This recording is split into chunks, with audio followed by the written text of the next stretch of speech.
President Michael D. Higgins has urged people not to let terrorists believe they can strike fear into lives. After signing a book of condolence in the Belgian embassy in Dublin, Mr. Higgins condemned the attacks, which left 34 dead and hundreds wounded, as cowardly and useless. President Michael D. Higgins visited the Belgian embassy earlier. Here's what he had to say on the attacks. Pic. Twitter.com. Zufsanidpa. Sean Defoe.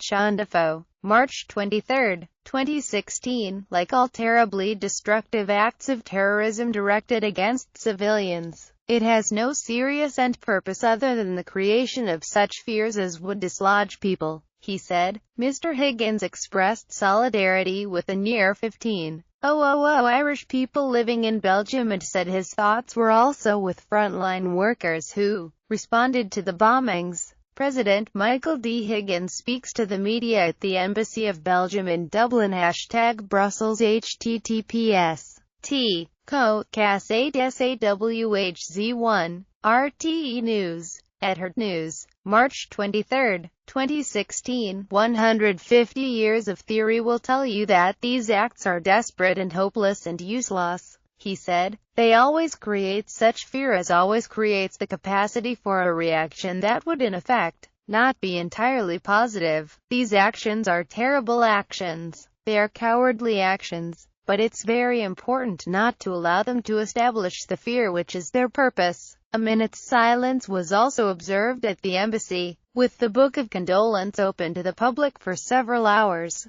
Enda Kenny has arrived to the Belgium embassy to sign the Book of Condolences for the victims of #Brussels attacks. Pic. Twitter.com. Fievel Suzmu. RTE News @Hert News. March 23, 2016. Mr. Higgins called on people to demonstrate how they want to live in peace. At the end of the day, the great response always to terror acts against civilians is that civilians have shown in their resilience that their values are more important, he said. They are the values that endure from one generation to another. We reaffirm our commitment to wanting to live together in peace and being able to disagree in peace, and none of this is associated, frankly, with any fundamental belief system or anything else. Meanwhile, Ireland's most senior Catholic clergyman, Archbishop Eamon Martin, has written to colleagues in Belgium to express solidarity and sympathies. The horrific loss of life and serious injuries caused by these senseless attacks undermines the fragile bonds upon which our peaceful coexistence as a society rests,